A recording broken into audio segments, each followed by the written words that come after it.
ഖുറൈശിത്താറാവാട്ടിൽ അബ്ദുൽ മുത്താലിബിൻ പുത്രനാം അബ്ദുള്ള വളർന്നു. കോമളമായ മദീനാപുരി ഇന്ന് വേളി കഴിക്കുന്നു. മംഗകൾ കണ്ടാൽ കൊതിക്കുന്ന സുന്ദരിയാണല്ലോ ആമീന. മക്കയിൽ മാരനുമായൊട്ട് ദാമ്പത്യ ബന്ധത്തിൽ പെട്ടി വസിക്കുന്നു.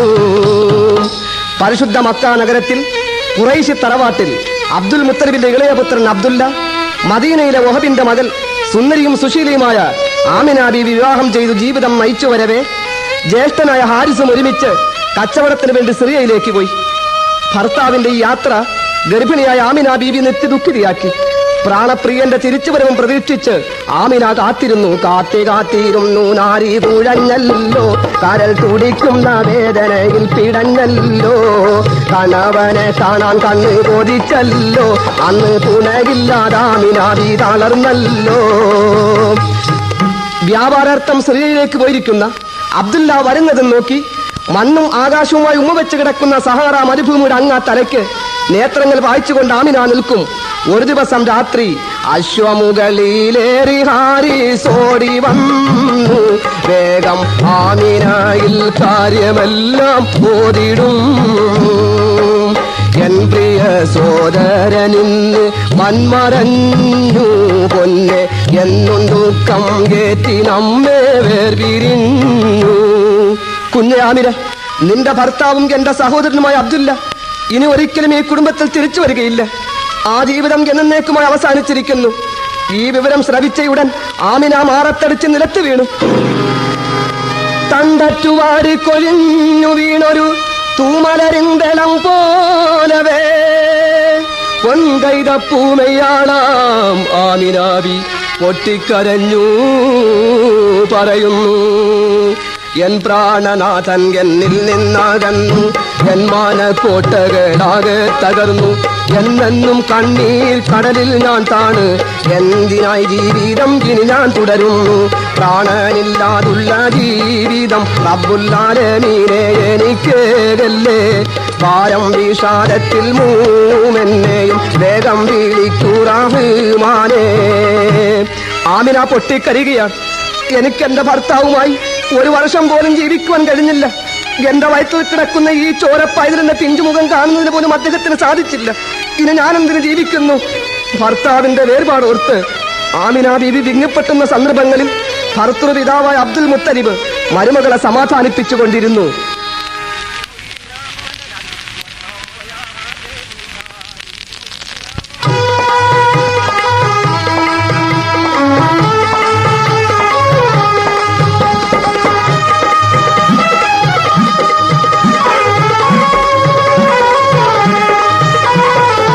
കരയല്ലേ കരയല്ലേ കണ്ണൂനി സോരിഞ്ഞിടല്ലേ, കരഞ്ഞിട്ടെന്താണ് ഫലം കുഞ്ഞേ.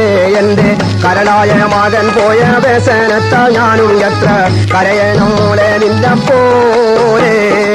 കരയല്ലേ കരയല്ലേ കണ്ണൂനി സോരിഞ്ഞിടല്ലേ, കരഞ്ഞിട്ടെന്താണ് ഫലം കുഞ്ഞേ.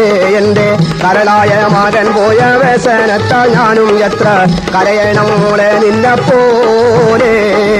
മാറത്താടിച്ചു ദുഃഖം കേട്ടിടല്ലേ മകളെ, മാരന്റെ വേർപാടോർത്തിതാരെയല്ലേ പോരൂളെ. മരണത്തെ ഭയന്നോടി പോകാൻ ഗീതം കേവിടെ, മാനവർ മാരിക്കുമെന്നറിയില്ലേ ഇവിടെ. എങ്ങനെയപ്പോൾ എവിടുന്നാണെന്ന് ആർക്കറിയാം, എല്ലാം ഒരു നാൾ മണ്ണിലടിയുന്നു. ആമീന ബീവി ലഭിച്ചു കഴിയല്ലേ, വിധിയെ പഴിച്ചിടല്ലേ. കരയല്ലേ കരയല്ലേ കണ്ണുനീർ ചോരിഞ്ഞിടല്ലേ, കരഞ്ഞിട്ടെന്താണ് ഫലം കുഞ്ഞേ. എന്റെ കരളായ മകൻ പോയ വ്യസനത്താൽ ഞാനും എത്ര കരയണം മോളെ നിന്നെ പോലെ. മാസം പലത് കഴിഞ്ഞു. ആമിന ബീവികൾ രൂപം കൊണ്ടിരിക്കുന്ന ആ ശിശു ഭൂലോകം കാണുവാൻ പോവുകയാണ്. ഒരു ദിവസം രാത്രി പകൽ പോലെ പൂർണ്ണചന്ദ്രൻ പ്രകാശിക്കുന്നൊരു രാത്രി, പരിശുദ്ധ നബിയുടെ ജനന രാത്രി.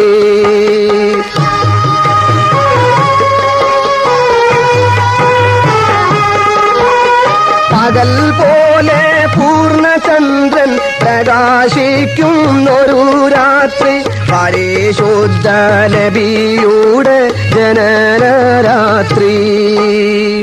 മക്ക നിവാസികൾ ഗാഢമായ നിദ്രയിൽ ലയിച്ചു കഴിഞ്ഞു. റബീഉൽ അവ്വൽ മാസം 11 ഞായറാഴ്ച രാത്രി പകുതി കഴിഞ്ഞു.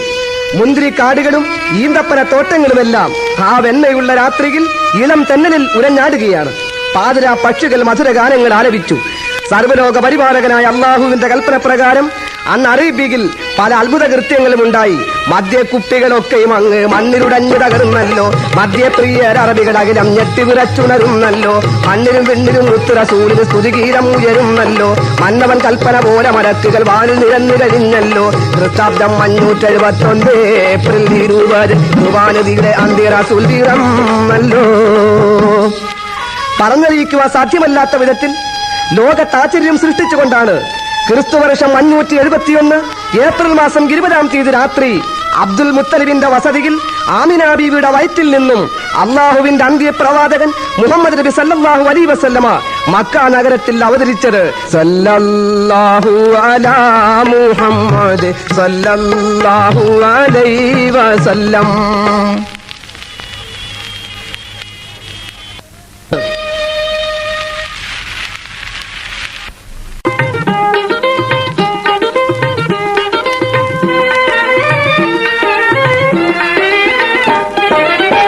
അധികാരം നടത്തുന്ന അഹദവനല്ല, അടവയും പുകഴ്ത്തുന്നോൻ അൽഹംദുലില്ലാഹ്. അധികാരം നടത്തുന്ന അഹദവനല്ല, ഇനതുണയില്ലാതൊന്നി പിതാമാതവില്ല. ഇനം സർവത്തിനും ഭക്ഷ്യം കൊടുക്കുന്നൊനല്ല, അധികാരം നടത്തുന്ന അഹദവനല്ല. അന്ധതയുടെ കരിമ്പടത്തിനുള്ളിൽ അറബി നാട് മാത്രമല്ല ലോകം മുഴുവനും അമർന്നുറങ്ങുകയായിരുന്നു. കൊള്ളയും കൊലയും കൂത്തും കൂത്താട്ടവും മദ്യപാനിയുടെ മതോന്മത്തതയും എങ്ങും നിറഞ്ഞിരുന്ന കാലഘട്ടത്തിൽ വിജ്ഞാനത്തിന്റെ ദീപശിഖയുമേന്തി അള്ളാഹുവിന്റെ റസൂൽ മനുഷ്യവർഗത്തിൽ നിന്നും ജന്മമെടുത്തു. പാപം പലവിധത്താവക്കാറുകൾ മാറ്റുവാൻ പാലിനാവലി റസൂലുള്ള. ധാർമ്മിക വൈരി കുറേശ് സമൂഹം പാലിൽ മോഹം വാരിൻ പാഴാകും പുതുവേദം ചെന്നബു താലിബ് കണ്ടു ധരിപ്പിക്കാൻ. കാരം നിറഞ്ഞാബുൽ ഹക്കമും കൂടെ ഉത്തൂബത്തും കലഹം വീക്ഷിക്കുന്ന അബു സുഫിയാനും ബിൻ ശൈബത്തും കലിയൻ ഒലീതും കൊലകാംക്ഷികളാം ചില പേരൊത്തും കൽബും തീക്കനൽ പോലെ ജ്വലിപ്പിച്ചന്തതകല്ലോർത്തും സ്വർണ്ണച്ചൻ വർണ്ണത്തിൽ പട്ടുകളാൽ ചിരവസ്ത്രമണിഞ്ഞു സരളപ്പോൾ വൈരങ്ങൾ ജരികിൽ വെച്ചു പതിച്ചു കഴിഞ്ഞു. കോമളത്തലപ്പാവുകൾ കെട്ടി പോയിടുന്ന അബു താലിബിൻ വീട്ടിൽ. നബിയുടെ ദിവ്യ ഉപദേശങ്ങൾക്ക് അവിശ്വാസികളായ അറബികളുടെ മധ്യത്തിൽ ആദ്യം വലിയ സ്ഥാനമൊന്നും ലഭിച്ചില്ല. പ്രവാചക പ്രഭുവിന്റെ വിലപ്പെട്ട അഭിപ്രായങ്ങളെ പരാജയപ്പെടുത്തുവാൻ ശക്തിമത്തായ ശത്രു സംഘങ്ങൾ തന്നെ ഉണ്ടായി. ഖുറൈശി പ്രമാണിമാരിൽ ചിലർ മുഹമ്മദ് നബി സല്ലല്ലാഹു അലൈഹി വസല്ലമയെ സംരക്ഷിച്ചു വരുന്ന അബൂ താലിബിന്റെ സന്നിധിയിൽ ചെന്ന് പരാതി ബോധിപ്പിച്ചു. തന്റെ സഹോദരപുത്രനെ സമീപത്ത് വിളിച്ച് അബൂ താലിബ് പറഞ്ഞു, പൊന്നും നാണേക്കും പൂമോനെ പൂർണ്ണാനിലാവിൻരാജനെ പൂവാരം രണ്ടും വാഴ്ത്തും പുണ്യ ശ്രീദീപം നീ തന്നെ പണ്ടേ നാം ആരാധിക്കും പരമേഷ്ടികൾ തെറ്റാണം പതിരാം ആദരേശം വേണ്ടം പറയും നെൽ പ്രാണബന്ധുക്കൾ. പിതാവിന്റെ ഉപദേശം ഹൃദയശുദ്ധിയോടെ ശ്രമിച്ച പ്രവാചകൻ പ്രതിവചിച്ചു, എന്റെ പിതാവെ, അങ്ങേ ഞാൻ ബഹുമാനിക്കുന്നു, സ്നേഹിക്കുന്നു. പക്ഷേ സർവചരാചരങ്ങളെയും സൃഷ്ടിച്ച് സംരക്ഷിച്ചു വരുന്ന ഏക ഇലാഹിന്റെ കൽപ്പന സ്വീകരിക്കാനും അവ മനുഷ്യരെ ഉപദേശിച്ച് സന്മാർഗത്തിലേക്ക് ക്ഷണിക്കുവാനുമാണ് എന്നെ ഈ ഭൂമുഖത്ത് അവതരിപ്പിച്ചിട്ടുള്ളത്. ആകയാൽ എന്റെ ആദർശത്തിനും ഉപദേശത്തിനും വിഘാതം ഏർപ്പെടുന്ന യാതൊന്നും ഇനി അങ്ങയിൽ നിന്നും ഉണ്ടാകരുതെന്ന് വിനീതമായി ഞാൻ അപേക്ഷിക്കുന്നു. സഹോദരപുത്രന്റെ മറുപടി അബൂ താലിബിനെ സന്തുഷ്ടനാക്കി മകനെ കെട്ടിപ്പുണർന്ന് കവിൾത്തടത്തിൽ ചുംബിച്ചുകൊണ്ട് ഇപ്രകാരം അറിയിച്ചു,